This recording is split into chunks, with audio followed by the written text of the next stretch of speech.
Hallelujah. Thank you, Jesus. Je vous invite à ouvrir avec moi dans Apocalypse chapitre 3. Nous sommes dans une série sur la récompense du serviteur fidèle. Et je vous exhorte encore à appliquer ce que vous écoutez. La parole de Dieu n'est pas une théorie. Nos vies ne sont pas divorcées de la parole. Nous ne sommes pas simplement là pour expliquer ce que nous avons entendu. Nos vies doivent manifester ce que nous entendons. Alléluia. C'est comme lorsque nous avons fait notre temps de repentance. Et je vous ai dit, la repentance verbale ne suffit pas. Mais nos vies, nos actions par la suite doivent témoigner de cette repentance.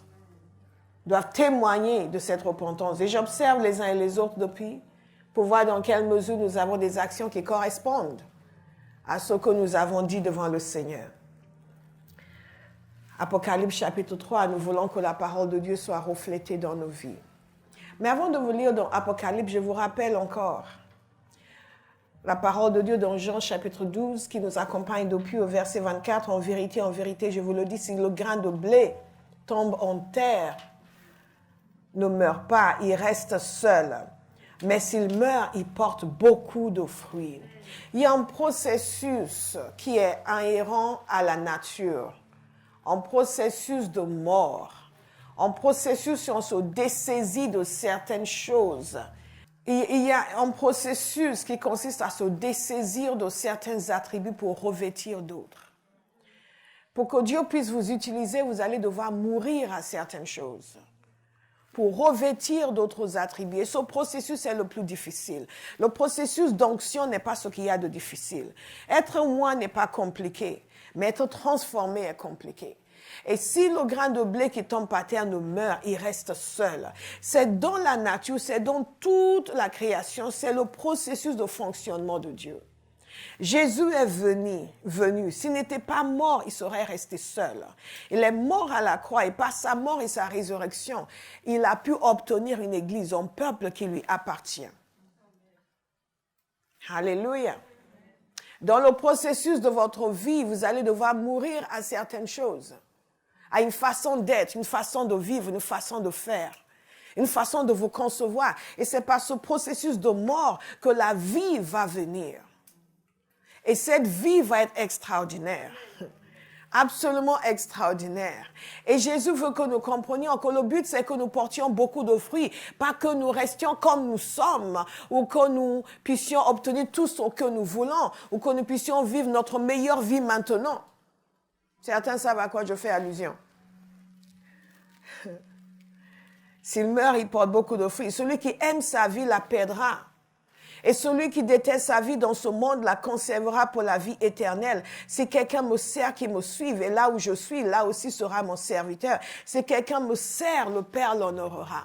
Un jour, je vais faire un enseignement détaillé sur si quelqu'un aime sa vie, il la perdra. Nous voyons cela beaucoup dans l'Église aujourd'hui. Nous aimons trop notre vie. Par conséquent, beaucoup sont en train de la perdre. Vivre des vies qui n'honorent pas le Seigneur parce qu'ils tiennent tellement à leur vie et à leurs prérogatives et à leurs droits.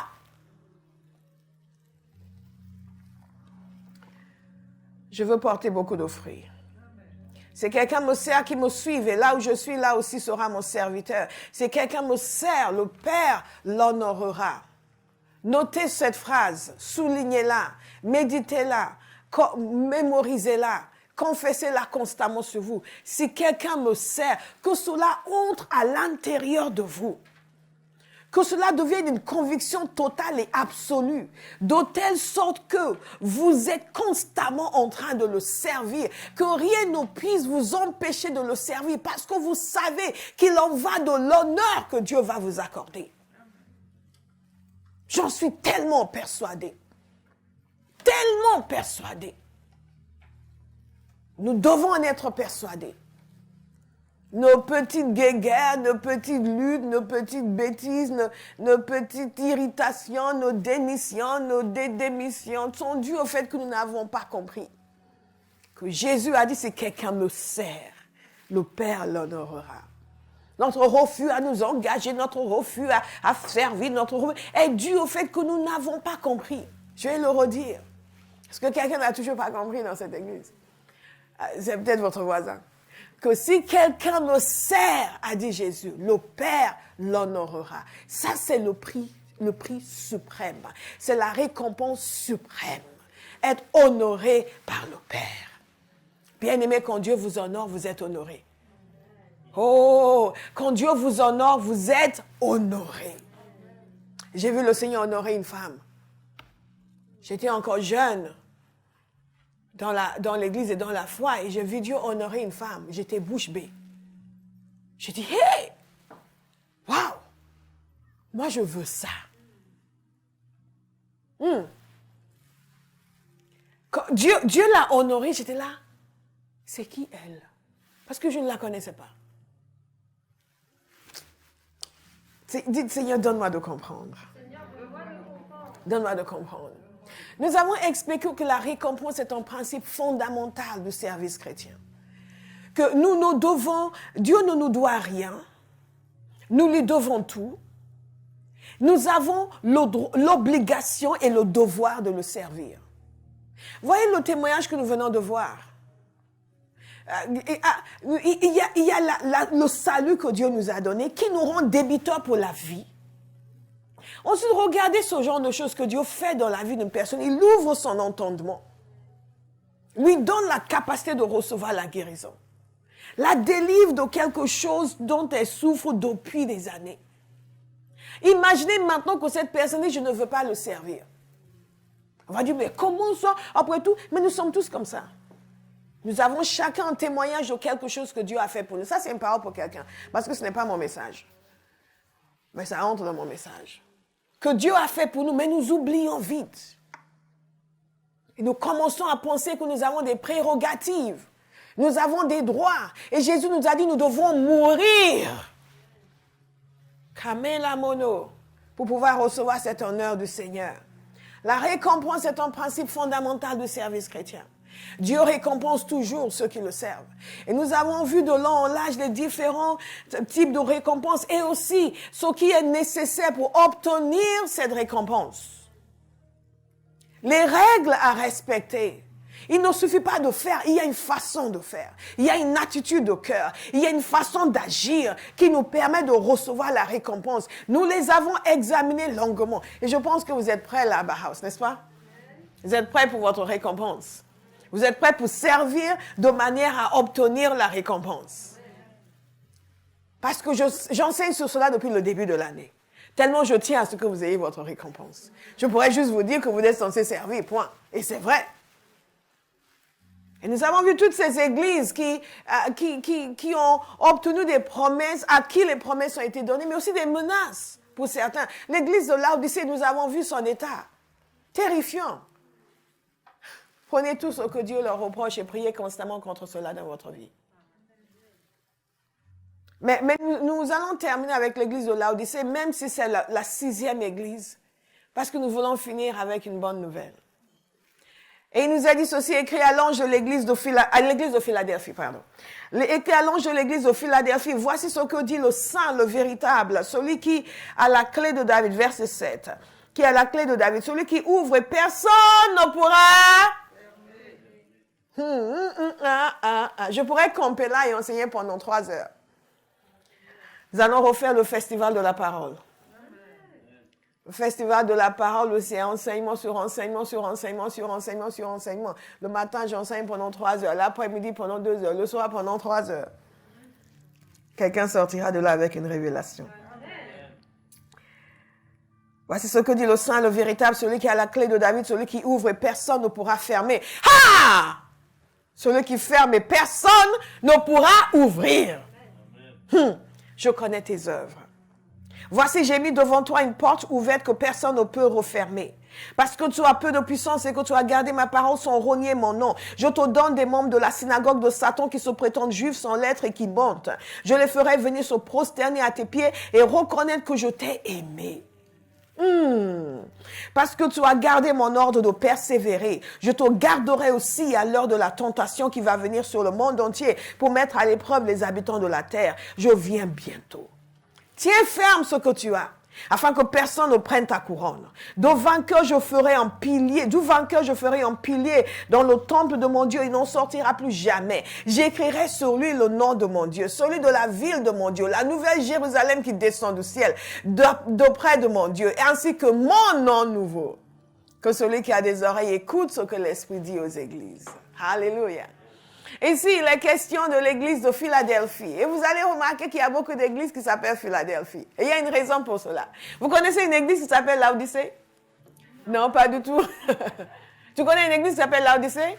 Et ils n'ont pas la révélation. On va prier pour eux. À moins que ce soit une église située dans une ville qui s'appelle Laodicée. Mais il y a beaucoup d'églises qui s'appellent Philadelphie. Pourquoi? Parce que c'est une église que le Seigneur a beaucoup appréciée. C'est une église contre laquelle il n'a rien à dire. Ça ne veut pas dire qu'ils sont parfaits. L'être humain n'est pas parfait. La prochaine fois que vous critiquez votre voisin, vous non plus, vous n'êtes pas parfait. Et on vous supporte depuis longtemps. Vous ne le saviez pas, on vous supporte. Jésus n'a pas dit que cette église, que les humains dans cette église étaient entièrement parfaits. Mais dans le standard que Dieu a donné, Jésus a apprécié l'église de Philadelphie. Le cri de mon cœur, c'est que Jésus apprécie Abba House. Amen. J'imagine le cœur du pasteur de cette église quand il a reçu cette lettre. Et certainement, il a dû savoir ce que le Seigneur a dit aux autres. Parce que toutes ces églises, en fait, figurez-vous, sont dans une même zone dans l'Asie mineure. Et Philadelphie, si je me souviens bien, est à une centaine de kilomètres de distance de Smyrne, par exemple. Donc, et Philadelphie se trouve à une croisée de chemin, au bord d'un volcan. C'est une ville qui était assez récente par rapport aux autres villes. C'est une ville qui a été mise en place, qui a été créée de toutes pièces par le roi de Pergame, Eumène II. Et le roi de Pergame avait un frère qui s'appelle Attalus, qui lui a succédé. Et son frère, on appelait son frère Philadelphos. Pourquoi? On l'appelait Philadelphos, celui qui aime son frère. Et donc, le roi, dont le frère était appelé Philadelphos, parce qu'il l'aimait, lui, le roi, et il était extrêmement loyal. Quand il a créé cette nouvelle ville, il l'a appelée Philadelphie, en l'honneur de son frère. Vous avez compris? Il l'a appelé Philadelphie en l'honneur de son frère. Je vais poser la question à quelqu'un mercredi soir qui va me raconter une histoire différente. Écoutez attentivement.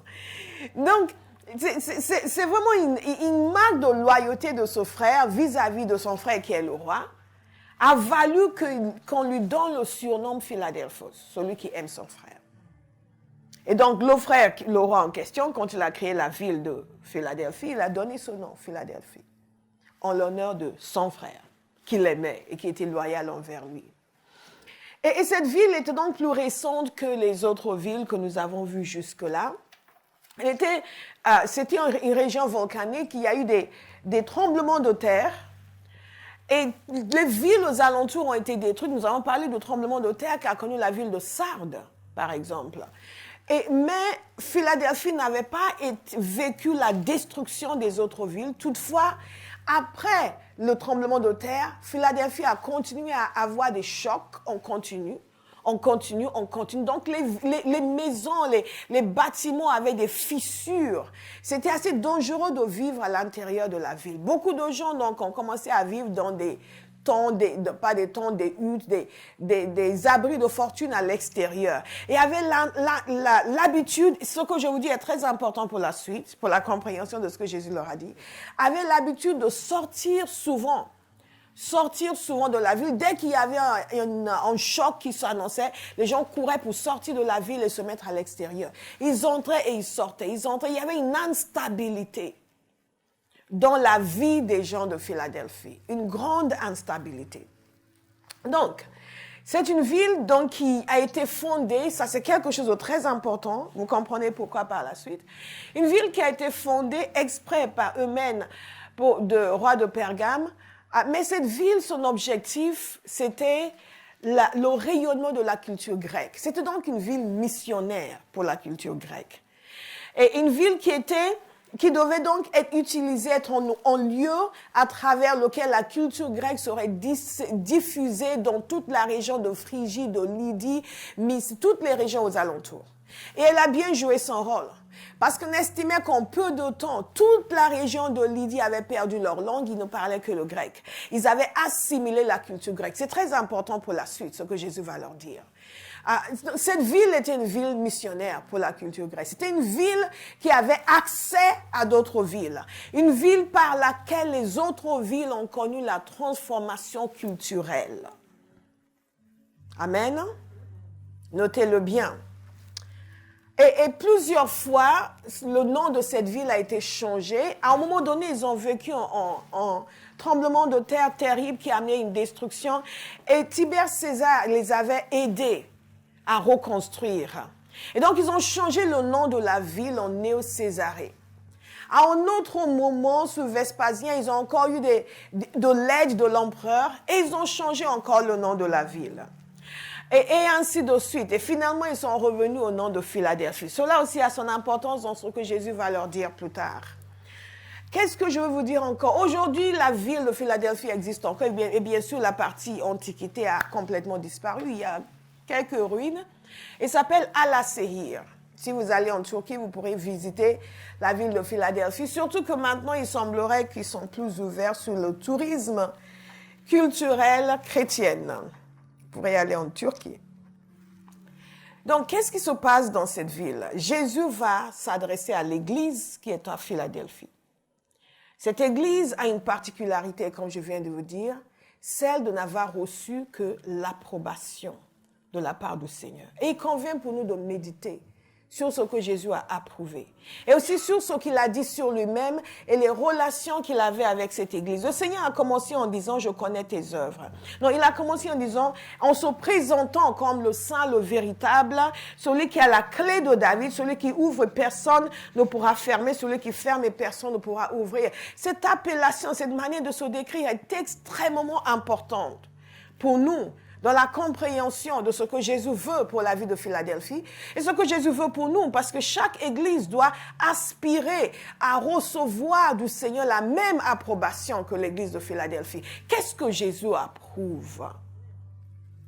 Qu'est-ce que Jésus approuve? Jésus donc parle de lui-même et il se présente comme le Saint. Dans l'Ancien Testament, vous allez souvent voir, Dieu est celui qui est appelé le Saint. Il se présente dans sa divinité. Et celui qui est différent, le véritable, qui veut dire, en réalité, le mot alétinos, qui veut dire celui qui représente la réalité. Il est le vrai, il est le réel, il est le saint, il est Dieu. Il se présente à l'église de Philadelphie et il leur dit ceci, celui qui ouvre, celui qui a la clé de David.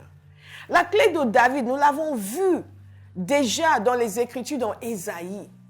Dans Ésaïe, je vous en ai certainement parlé pendant le séminaire sur l'autorité du chrétien, parce que j'ai vu la référence dans le livre, en le relisant. Donc, vous connaissez la référence à Shebna qui a été enlevée, remplacée par Eliakim.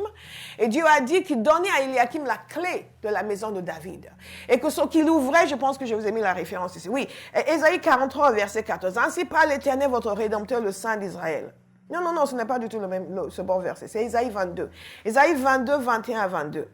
Je te revêtirai, il parle à Eliakim, je te revêtirai de la tunique, je te ceindrai de la ceinture et je remettrai le pouvoir entre tes mains. Et je remettrai ton pouvoir entre ses mains.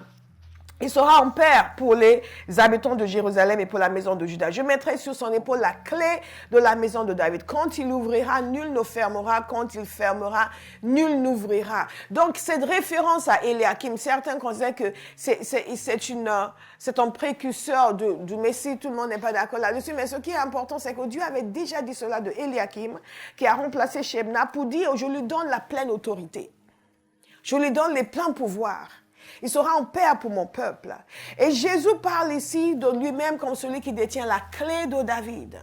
Dans la même référence aux les pleins pouvoirs, la pleine autorité. Une référence encore à Matthieu 28. Il dit tout pouvoir m'a été donné dans le ciel et sur la terre. Il se présente comme Dieu, le Saint. Il se présente comme le réel, le véritable, le seul qui est, qui sera éternellement. Il se présente comme celui qui a les pleins pouvoirs, la pleine autorité. Il se présente comme celui qui décide de tout et personne ne peut rien contre lui. Il dit qu'il ouvre une porte que personne ne peut fermer. Il ferme une porte que personne ne peut ouvrir. Nous avons besoin d'avoir cette révélation de Christ comme celui qui a les pleins pouvoirs et toute l'autorité. Et ce qu'il décide s'accomplira. Il décide quelque chose dans votre vie et s'accomplira. Vous vous mettez totalement en accord avec lui. Vous ne vous posez plus la question, oui, mais je ne sais pas ceci. Il est celui qui ouvre une porte et personne ne peut la fermer. Il ferme une porte et personne ne peut l'ouvrir. Donc quand les gens viennent vous menacer, oui, toi tu dis que tu marches avec Jésus, tu vas voir ce que je vais te faire. Je vais aller voir mes ancêtres et toi et tes ancêtres, vous allez périr ensemble.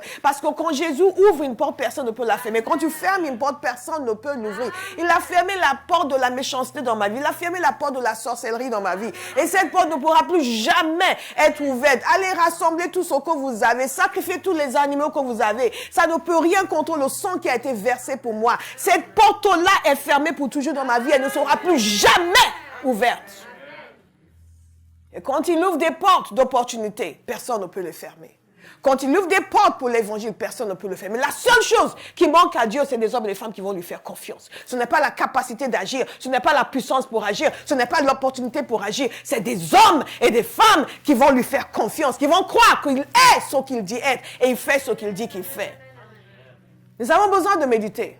Ce témoignage vient à point nommé parce que c'est le témoignage de quelqu'un qui est passé du fond au sommet. Pourquoi? Parce qu'elle a osé croire que ce que Dieu dit est vrai, qu'il fait ce qu'il dit. Amen.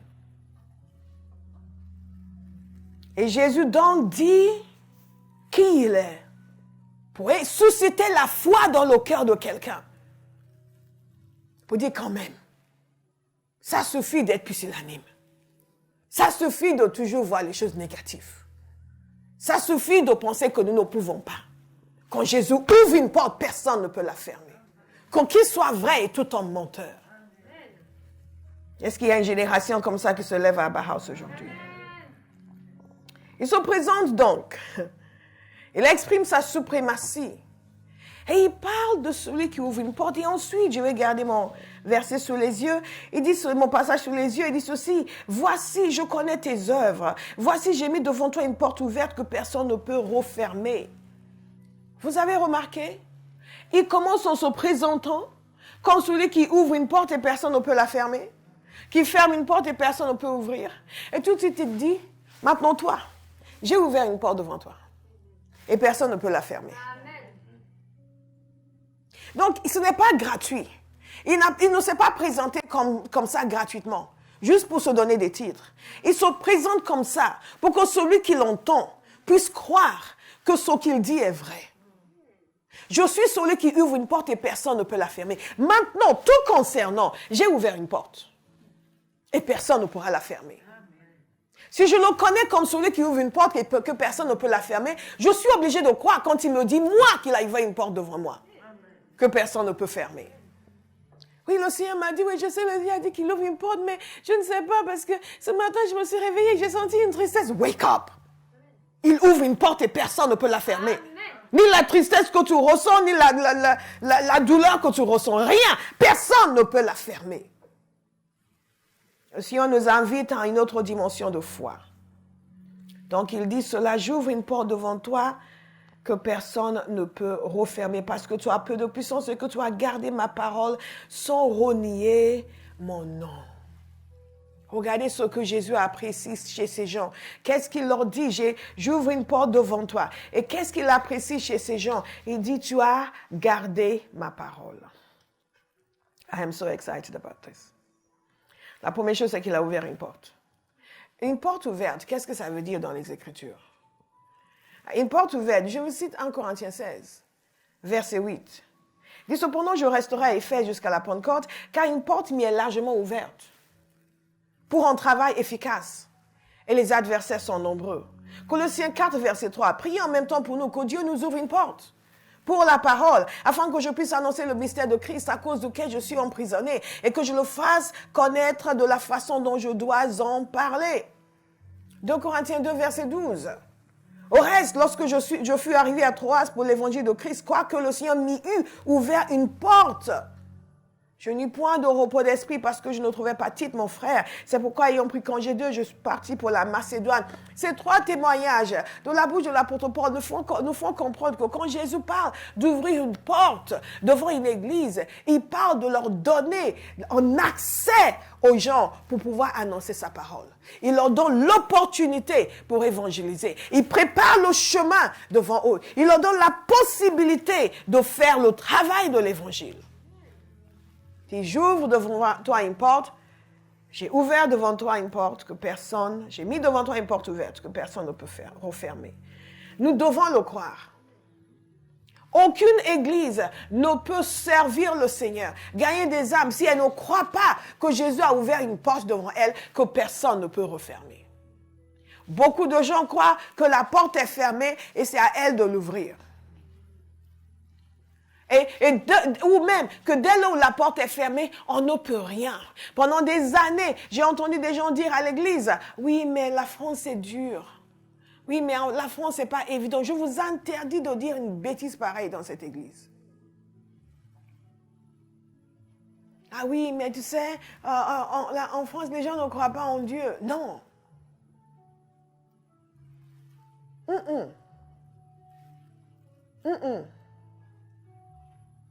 Ici, nous considérons ce genre de propos comme des gros mots, des grossièretés, qui vont à l'encontre de ce que Jésus dit. Oui, mais les gens ne vont jamais venir à Christ ici, c'est trop dur. J'ai mis devant toi une porte ouverte, que personne ne peut refermer.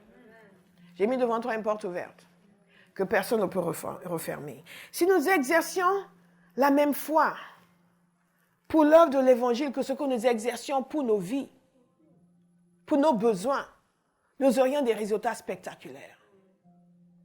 Je dois exercer ma foi à chaque fois que quand j'annonce l'Évangile, quelqu'un va saisir quelque chose. Les yeux de quelqu'un vont s'ouvrir. Une vie sera changée. Quelqu'un sera guéri. Quelqu'un sera délivré. Je peux vous dire que je connais des gens qui sont convaincus que de toute façon, les gens n'écoutent jamais. Donc, ils sont en train d'enseigner, ils sont convaincus que personne ne sera changé. Moi, je suis convaincu que les gens seront changés. Je suis étonné quand les gens ne sont pas changés.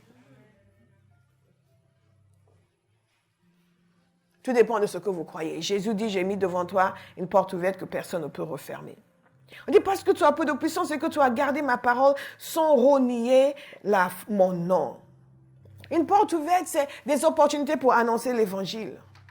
Et Jésus les a approuvées. Manifestement, ils ont saisi ces opportunités. Ils ont annoncé l'évangile. Ils ont prêché. Ils sont entrés par cette porte ouverte. Ils ont utilisé les moyens qui leur sont donnés. Nous savons de toute façon que Jésus nous a envoyés dans sa moisson. Et il ne va jamais approuver une église qui ne fait pas l'œuvre de la moisson. Jamais. J'ai mis devant toi une porte ouverte. L'apôtre Paul, il était l'adepte des portes ouvertes.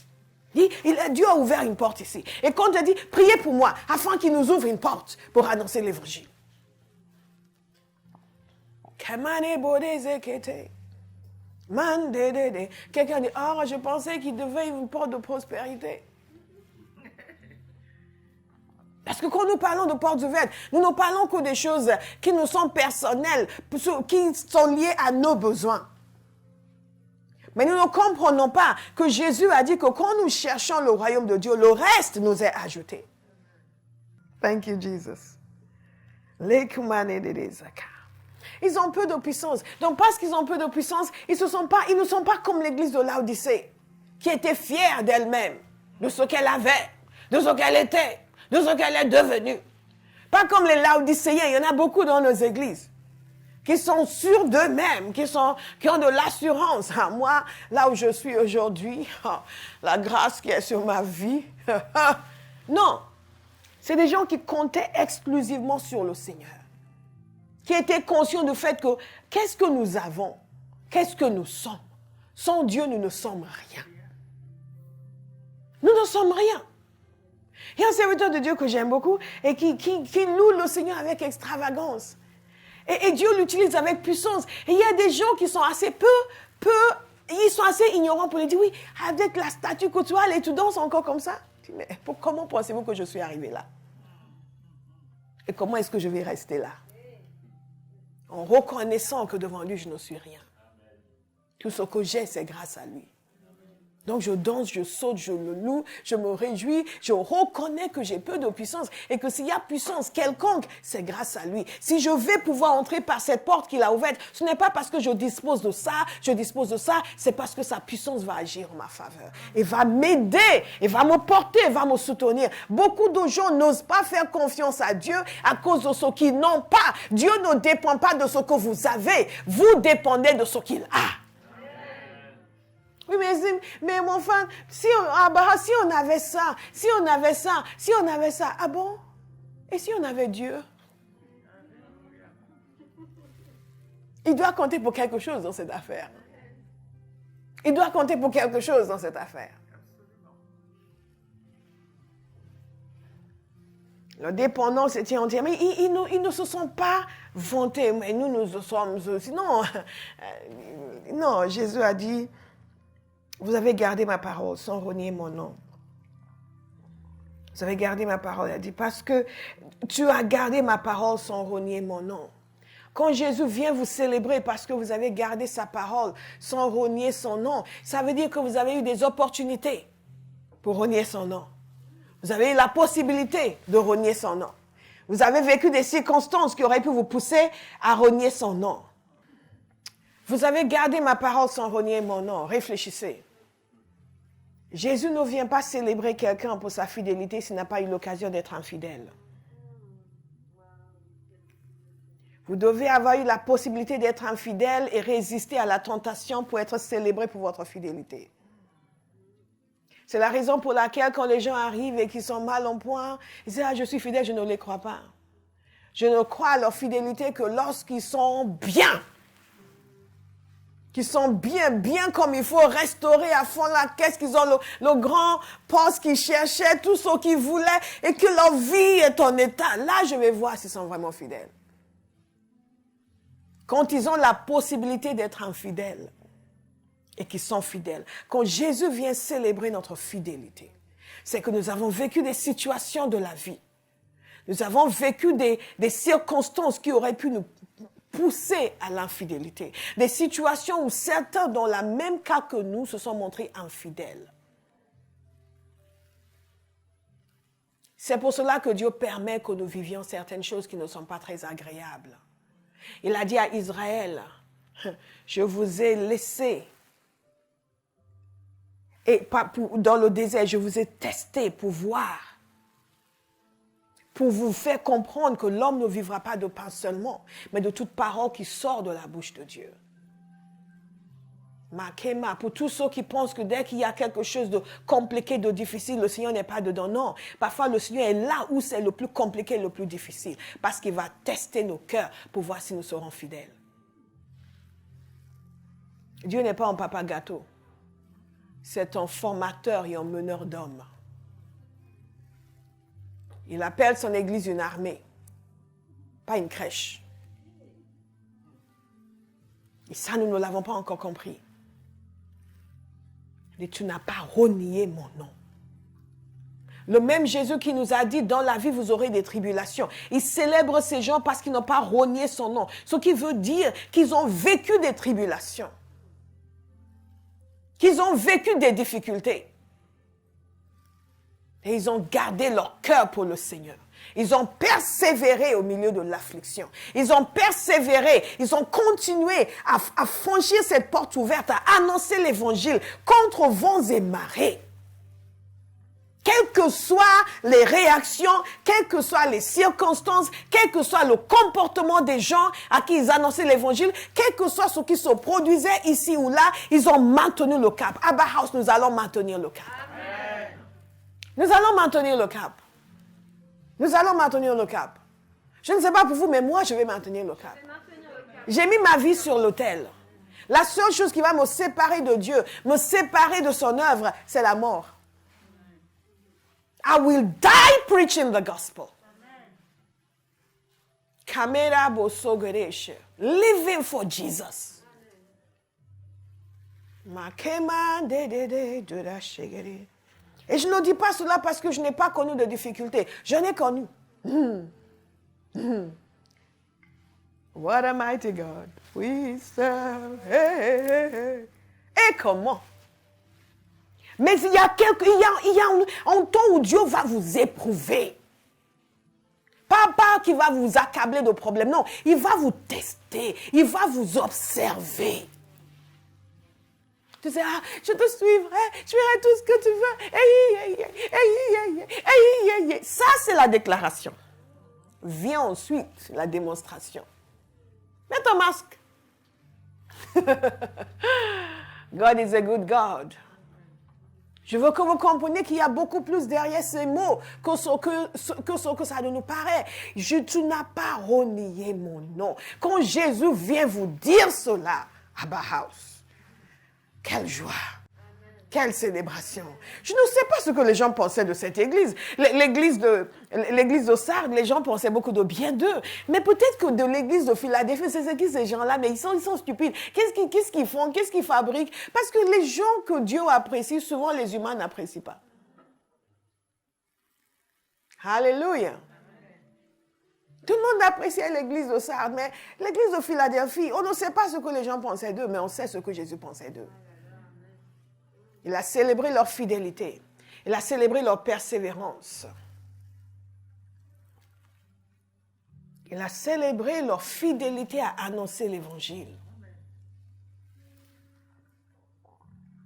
Ce n'était pas à cause de ce qu'ils avaient comme possibilité, comme capacité naturelle.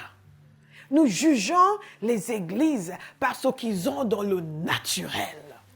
Ah ouais, mais ils ont un super bâtiment. Malheureux. Ce n'est pas ce que Jésus regarde. Il veut que nous ayons un super bâtiment. Nous en aurons un. Mais que Dieu nous préserve de ceux qui viennent parce qu'ils aiment le bâtiment.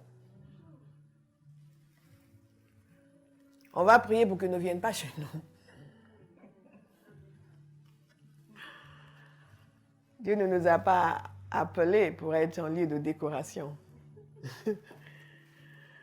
Mais un lieu où on célèbre sa grandeur. Tu n'as pas renié mon nom, la fidélité, l'intégrité. Dans la marche chaque jour, chaque enfant de Abba House, l'intégrité. Au travail, l'intégrité, la hardiesse pour annoncer l'évangile. Tu es chrétien? En fait, tu disais l'autre jour, en fait, excuse-moi, je vais répondre, mais tu m'avais posé une question juste pour ne pas avoir à dire. L'intégrité, la fidélité. Tu n'as pas renié mon nom, soulignez-le. Tu n'as pas renié mon nom, ni par tes paroles, ni par ta conduite. Jésus tient à cela.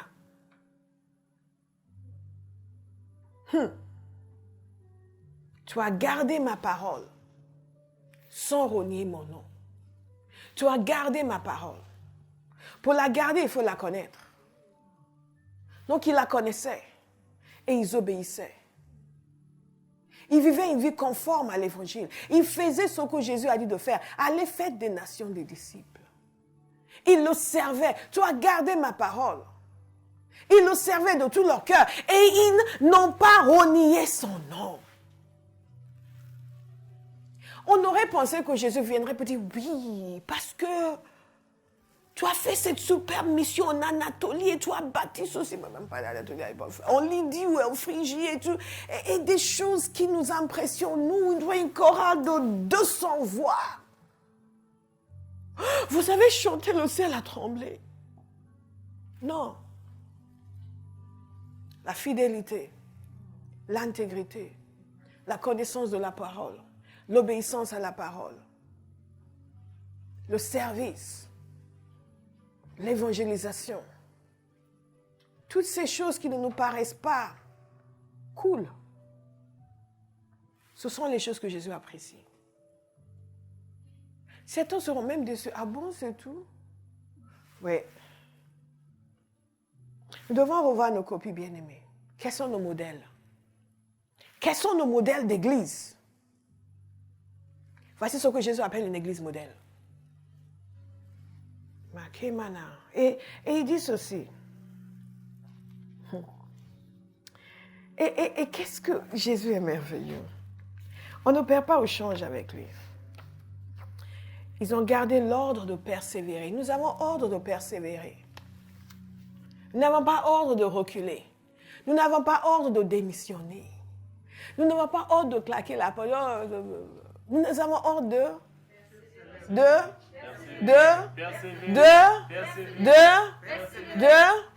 Nous n'avons pas reçu l'ordre de dire oui, mais bon, s'ils ne veulent pas, on a essayé, on a fait ceci, on a évangélisé, on a distribué 10 000 tracts à Paris, on a fait des marches. Ben écoute, moi, maintenant, je vais m'occuper de ma vie. Nous avons reçu l'ordre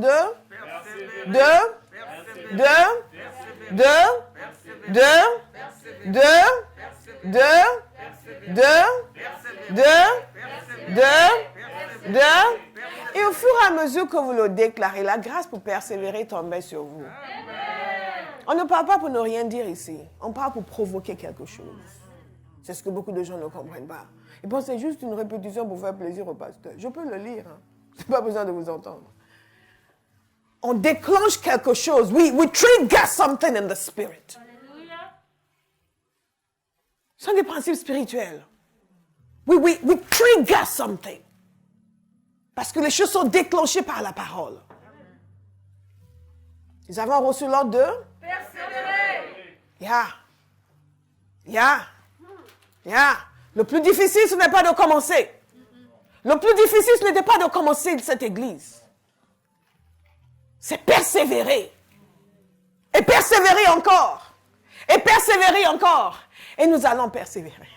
Jésus a dit, tu as gardé l'ordre de persévérer. Persévérer, c'est un ordre. Ce n'est pas facultatif. Je n'ai pas le loisir de maintenant. Je me souviens, il y avait une période dans ma vie, j'avais vécu tellement de tourments où j'avais dit, oh, I'm just going to chill. Ça, c'était après Abba House.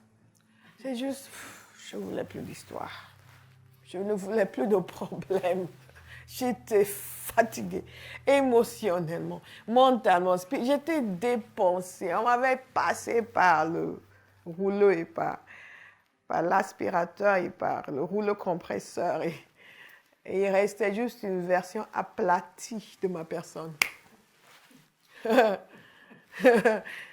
Et là où vous pensez que Dieu va dire, oh, sweet, sweet, sweet child. Sweet child. C'est là où Dieu va vous rappeler le mandat qu'il a mis sur votre vie. Et la nécessité de surmonter et de vaincre. Hey, Father, bit of compassion. Compassion, Lord. Compassion. Comme il a dit dans ta parole. Compassion. Compassion. C'est là où Dieu vous rappelle votre mandat. L'appel qu'il a mis sur vous. Comment vous êtes censé fonctionner, mais on ne peut pas parler d'autre chose là. Comment vous allez fonctionner dans l'étape suivante. Comment vous allez faire ceci, faire cela. Comment vous allez amener les gens dans une certaine dimension. Dieu, can we talk about something else? Nous avons tous, à un moment donné dans notre vie, l'occasion de reculer. L'occasion de cesser de persévérer.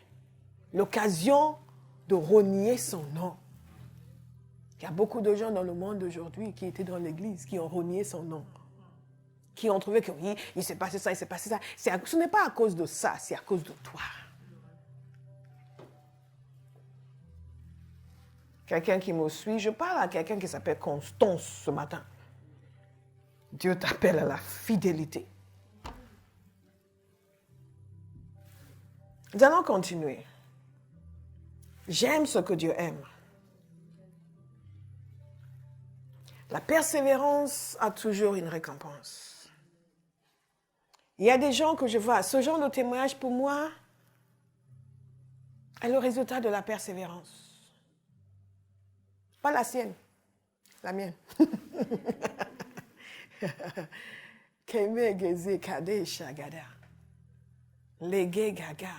Vous ne savez pas ce que vous allez trouver de l'autre côté de votre persévérance. Qui vous allez rencontrer de l'autre côté? Quelle vie sera changée? Parce que vous décidez que vous n'allez pas démissionner. Que ce mauvais moment est là, mais je vais rester et je vais me laisser transformer et je vais sortir de l'autre côté. Je vais continuer, continuer, continuer, continuer. Jusqu'à ce que quelque chose de meilleur sorte et que l'œuvre de Dieu prenne de l'ampleur.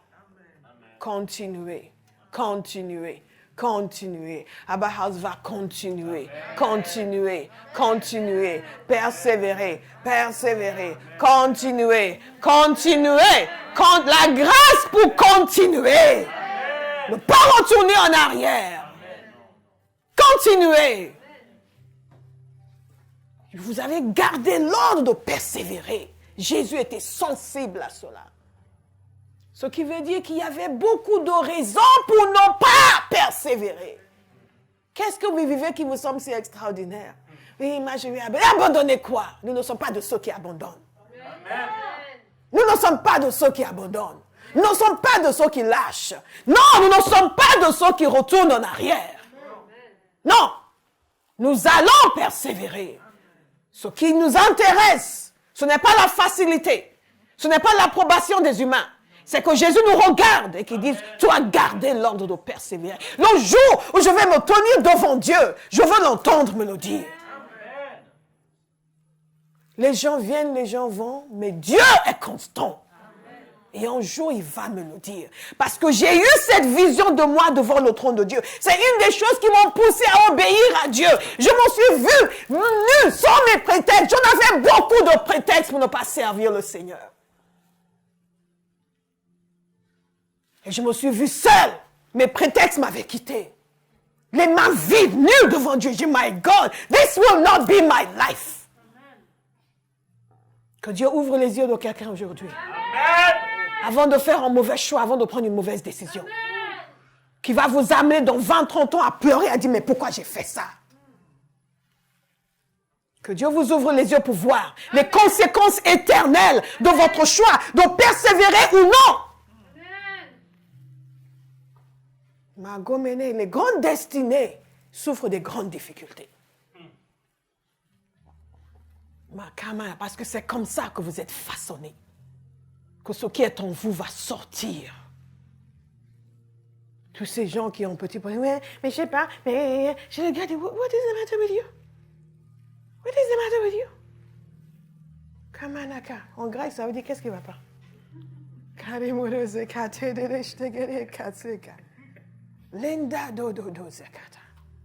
C'est pour cela que nous prions le psaume 18. Tu entraînes mes mains à la guerre. Parce que nous sommes en guerre.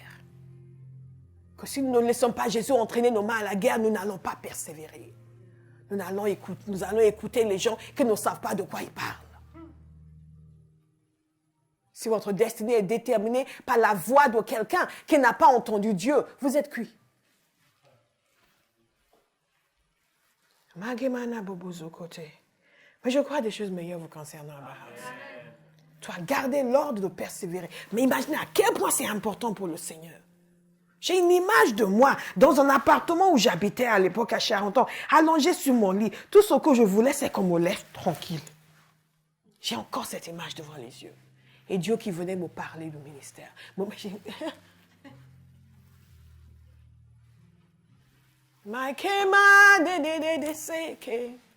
Tu as gardé l'ordre de persévérer.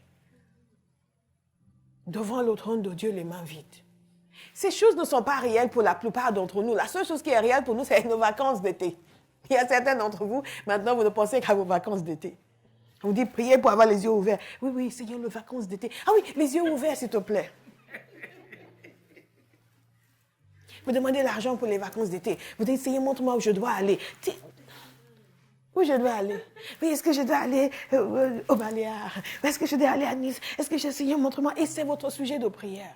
Quelle futilité! Ou l'argent pour les vacances. On vous dit de prier sur l'éternité. L'argent pour les vacances. L'argent pour les vacances. Seigneur, l'argent pour les vacances. Et quand je vais revenir, parce que je vais avoir moins d'argent. Parce que Seigneur, le mois suivant, il faut que tu pouvoies. Et vous gaspillez la prière en langue.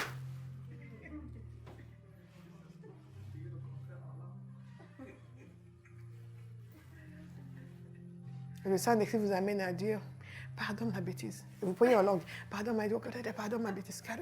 Pardonne ma stupidité. Bien-aimés, attachons-nous à ce qui a de la valeur aux yeux du Seigneur. Il y a quelque chose qui vient sur un homme quand Dieu lui ouvre les yeux pour voir les choses éternelles. Ouvre mes yeux pour voir les choses éternelles. Quelles sont les menaces de punition que cette Église a reçues? Aucune. Aucune. Aucune. Mais au contraire, ils ont reçu des promesses que Jésus allait leur donner raison. Il allait amener ceux qui s'opposaient à eux à se prosterner devant eux. Il allait amener ceux qui s'opposaient à eux et à reconnaître que lui les a aimés. Tous ces gens qui servent le Seigneur, qui pensent que oui, Seigneur, tu m'as abandonné, ce n'est pas son style. Cette Église qu'il a approuvée, non seulement il a approuvé leurs œuvres, il a approuvé leur fidélité, mais ensuite il a dit, je vais vous venger. Et les gens qui vous ont maltraité vont venir reconnaître qui vous êtes. Vont venir reconnaître que je vous ai aimé. Ça me fait penser à un passage que le Seigneur m'avait donné il y a quelque temps dans Ésaïe 60. Je vous le lis au verset 14. Les fils de tes oppresseurs viendront s'humilier devant toi. Et tous ceux qui te méprisaient se prosterneront à tes pieds. Ils t'appelleront ville de l'Éternel, Sion du Saint d'Israël. C'est comme ça que Dieu fonctionne. Ça, c'est la meilleure vengeance divine. Que les gens qui vous ont méprisé, tous ceux qui ont méprisé Abba House, un jour vont venir ici vous dire, on voit que Dieu est avec vous. Si nous, on le savait, il n'y a que vous qui ne le saviez pas. Amen. Il n'y a que vous qui ne le saviez pas. C'est ce que Jésus leur dit. Et tous ceux qui vous ont méprisé, qui vous ont maltraité, vont venir se prosterner devant vous. C'est quand vous ne savez pas qui vous êtes affecté par ce que les gens pensent. Quand vous ne savez pas ce que Jésus pense de vous, vous êtes affecté par ce que les gens pensent. Quand vous ne savez pas ce que Jésus pense de votre Église, vous êtes affecté par ce que les gens pensent de votre Église.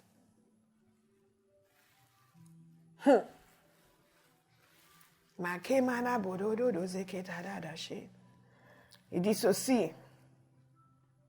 Et ce passage de Ésaïe 60, ils t'appelleront ville de l'Éternel, Sion du Saint d'Israël. C'est en parallèle en réalité à ce que Jésus dit ici. Jésus leur dit, je les ferai venir se prosterner à tes pieds et reconnaître que je t'ai aimé. Reconnaître que je t'ai aimé. Parce que tu as gardé mon ordre de persévérer, je te garderai aussi à l'heure de la tentation qui va venir sur le monde entier. Vous savez, on est dans un monde où il y aura des problèmes. Et ici, beaucoup pensent qu'il fait référence à la grande tribulation qui va venir. Mais nous vivons des petites tribulations tous les jours. Et nous sommes parfois tentés de juste renégocier. Ils disent, non, tu gardes mon ordre de persévérer. Moi aussi, je vais te garder. Il y a une correspondance entre ce que nous faisons et ce que fait le Seigneur. Je viens bientôt. Tiens ferme ce que tu as, afin que personne ne prenne ta couronne. Qu'est-ce que Jésus leur promet? Il promet qu'il va leur rendre justice. Il promet que leurs détracteurs vont venir se prosterner devant eux et reconnaître qu'il les a aimés. Il promet qu'il va les garder parce qu'eux ont gardé son ordre à lui. Il va les protéger. Il promet qu'il fera d'eux des piliers dans sa maison. Écoutez attentivement. Du vainqueur, je ferai un pilier dans le temple de mon Dieu et il n'en sortira plus jamais. Rappelez-vous l'histoire de la ville de Philadelphie. Cette promesse a dû retentir dans leur cœur comme un cri de victoire. Ça, c'est une ville qui était sujette à des tremblements de terre.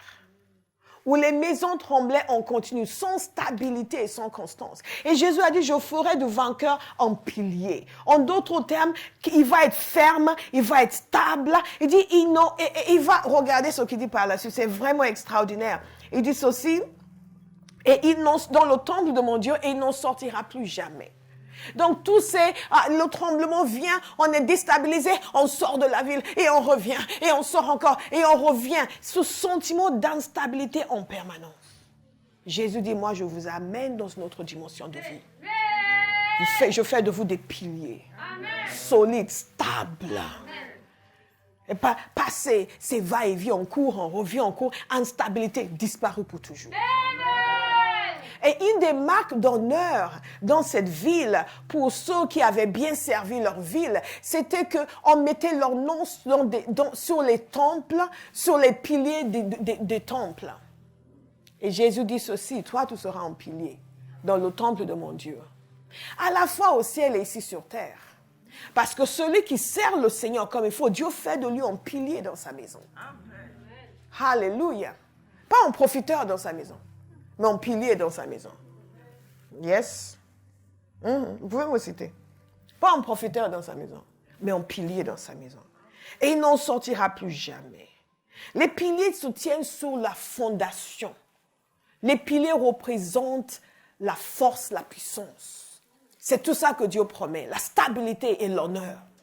C'est tout ça que Jésus promet. Et Abba House reçoit au nom de Jésus. J'ai dit Abba House reçoit au nom de Jésus. Mais ce n'est pas tout. Parce qu'il dit aussi, j'écrirai sur lui le nom de mon Dieu. Celui de la ville de mon Dieu. C'est une image puissante. Marquée à jamais. Hayamakata. Le nom de Dieu. Le nom de Jésus. Le nom de la Nouvelle Jérusalem. C'est une appartenance totale et intégrale. Complètement assimilée en Dieu. Marquée pour lui et par lui pour toujours. Je ne sais pas pour vous, mais moi je veux. Moi je veux. Moi je veux. Alléluia. Moi je veux. Je veux. Ces choses sont merveilleuses. Mais vous savez, on veut toujours savoir, Seigneur, qu'est-ce que tu penses de nous? Je pense que les églises devraient poser davantage la question, au lieu juste de s'imaginer que. Ils devraient se poser davantage la question. Et pendant que j'étais en train de méditer sur cela il y a quelques semaines, le Seigneur m'a rappelé une prophétie qu'il nous avait donnée il y a plusieurs années maintenant. Et une servante de Dieu de l'Italie, elle avait prophétisé sur Abba House. Elle avait eu cette parole pour nous, que le Seigneur déclare sur nous que nous sommes comme l'église de Philadelphie. Et elle a commencé à déclarer, a commencé à parler de ceux qui nous avaient méprisés, ceux qui avaient parlé contre nous, qui viendront se prosterner devant nous. Mais Kamare Bobo Zakate. Cette prophétie était puissante.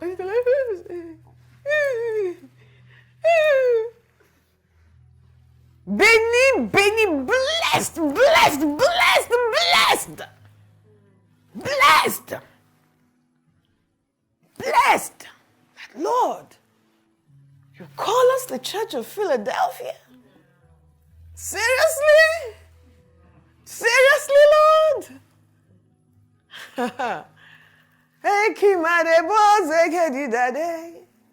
Mais il dit quelque chose ici qui est puissant. Tout ce qu'il dit est puissant, mais il y a un point ici que je n'ai pas encore évoqué et qui est vraiment important pour nous dans ce genre de contexte et vu la parole qui nous a été donnée. Il dit ceci.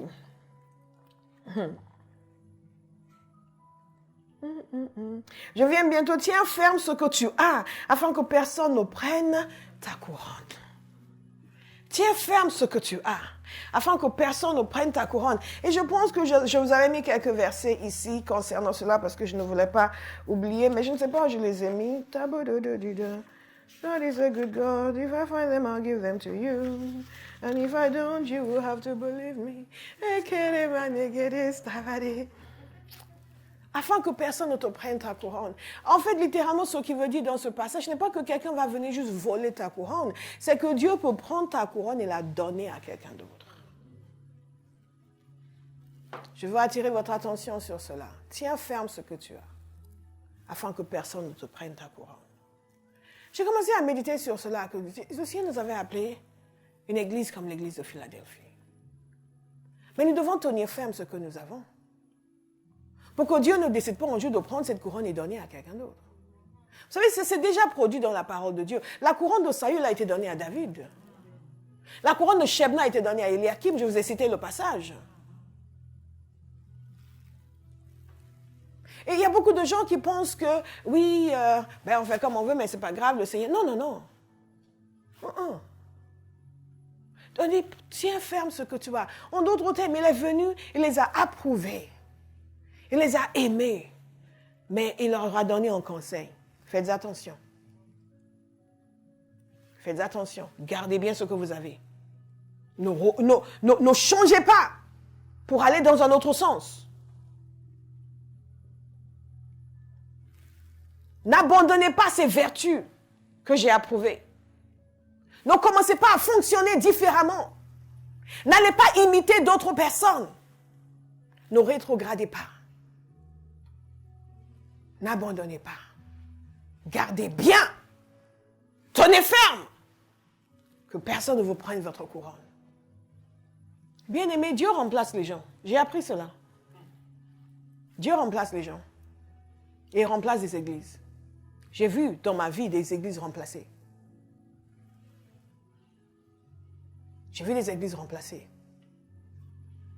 Pas parce qu'il a changé d'avis comme cela, mais quand on ne suit pas, on ne fait pas sa volonté. Il va prendre la couronne, il mettra sur quelqu'un d'autre. Il va prendre la couronne, il mettra sur une autre assemblée.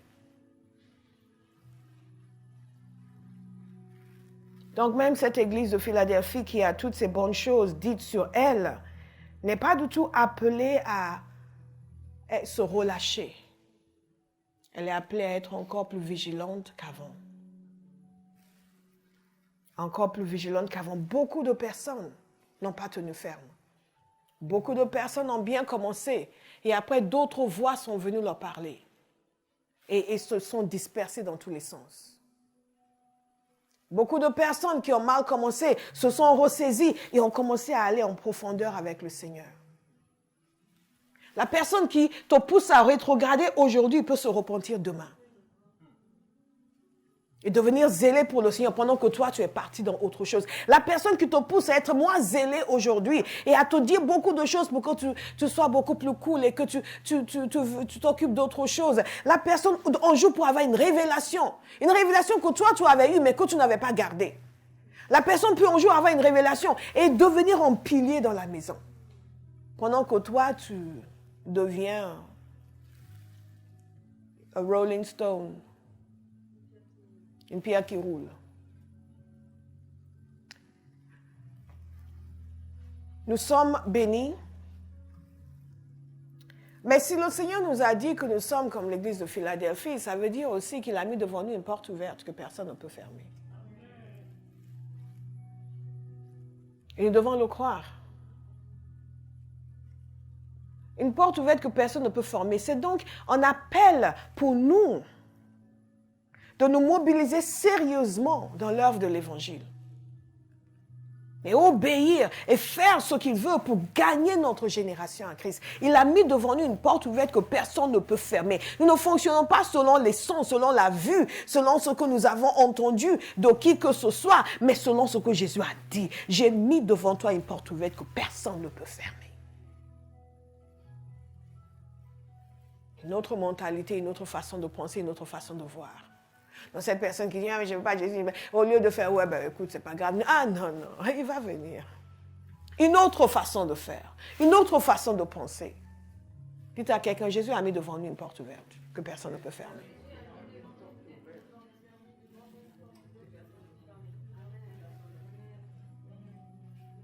Dites à quelqu'un d'autre.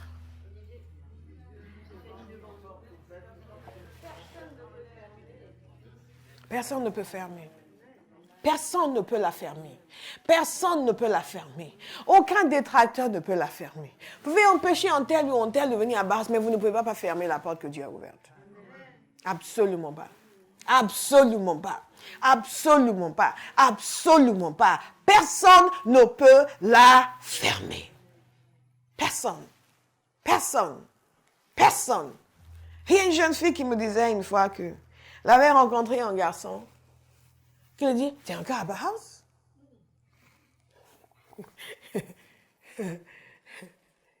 Parce que ça veut dire qu'ils sont nombreux à s'employer à dire aux gens, qu'est-ce que tu fais encore à Bauhaus? Mais ils ne comprennent pas que Jésus a mis devant nous une porte ouverte. Que personne ne peut fermer. Amen. J'ai dit, personne ne peut fermer. Personne ne peut fermer. Personne ne peut fermer. Personne ne peut fermer. C'est à nous de rester fermes, de garder notre couronne, que personne ne nous l'enlève, qu'elle ne soit pas transférée à quelqu'un d'autre. Nous avons une garantie absolue. Qu'est-ce que ça veut dire? Que Jésus a ouvert la porte devant nous. Nous avons une garantie absolue que lorsque nous allons obéir à ce qu'il nous a dit de faire, respecter le mandat qu'il nous a donné, nous continuons à obéir, nous verrons les résultats qu'il nous a promis. Cette garantie est absolue. Absolue. Il faut persévérer. Nous allons garder l'ordre de persévérer. Et personne ne peut nous fermer ou nous barrer le chemin. Aucune puissance humaine, aucune puissance spirituelle. Aucune. Tous les gens qui font des incantations sur Paris, ils ne peuvent rien. Parce que quand Jésus ouvre une porte, personne ne peut la fermer. Personne ne peut. Personne, dites personne. Personne. Personne ne peut la fermer. Personne ne peut la fermer. Nous sommes appelés à une intimité totale avec le Seigneur. Il a dit, les gens vont se prosterner devant toi et ils reconnaîtront que je t'ai aimé. Ça, c'est la marque d'une église qui est proche du Seigneur.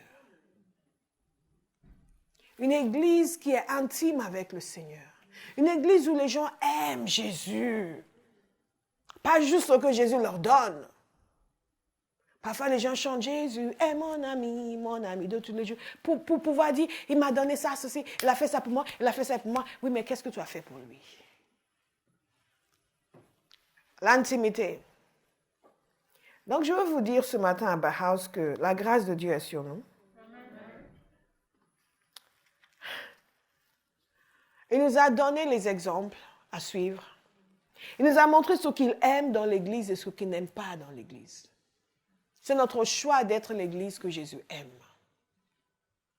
D'adapter notre fonctionnement et notre comportement pour pouvoir être ceux que Jésus va dire, je vous ai aimés. Et tous ces gens disent, oui, mais les gens, pourquoi ils parlent mal? Les gens parlent mal parce qu'ils sont mauvais. Ce n'est pas compliqué. Ils sont chrétiens, mais ils sont mauvais. Maintenant, dites-moi, si je me mettais à parler mal de cette jeune et belle personne ici devant moi, quoique masquée, toujours une certaine dimension de sa splendeur se laisse apercevoir. Alléluia.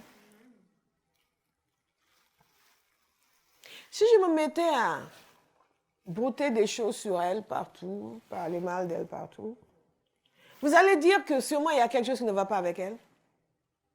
Non, vous allez dire que sûrement il y a quelque chose qui ne va pas avec moi. N'est-ce pas? Et Jésus dit que sa récompense pour ceux qui lui sont fidèles, c'est qu'il va amener les gens qui les ont méprisés à se prosterner devant eux. Ça fonctionne pour l'Église, ça fonctionne pour les individus. Et ça nous amène à être totalement démobilisés. Tous ces combats contre les personnes, il a dit ça, il t'a dit, moi je vais te dire ce qu'il a fait. Ce n'est pas nécessaire. Ce n'est pas nécessaire. Vous marchez avec le Seigneur, vous êtes fidèle, vous êtes droit avec lui. Bien-aimé, il rend justice aux siens. Il vous rendra justice si vous êtes un Philadelphien. Et il rendra justice à Bauhaus si nous gardons notre couronne, si nous tenons ferme. Amen. L'appel est là pour franchir la porte ouverte qu'il a donnée. L'appel est là pour réagir comme cette église qu'il dit qu'il a aimée et cette église qui va obéir à son injonction. Allez et faites des nations des disciples. L'appel est là pour marcher dans l'intimité avec le Seigneur. L'appel est là pour le laisser s'occuper de nos adversaires. Bien-aimés, je ne sais pas ce que ça vous fait vous, mais quand vous avez étudié toutes ces églises d'Apocalypse,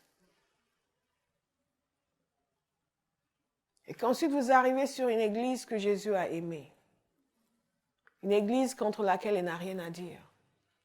Je vous répète, pas parce qu'ils sont parfaits, mais parce qu'ils correspondent au standard que lui a donné.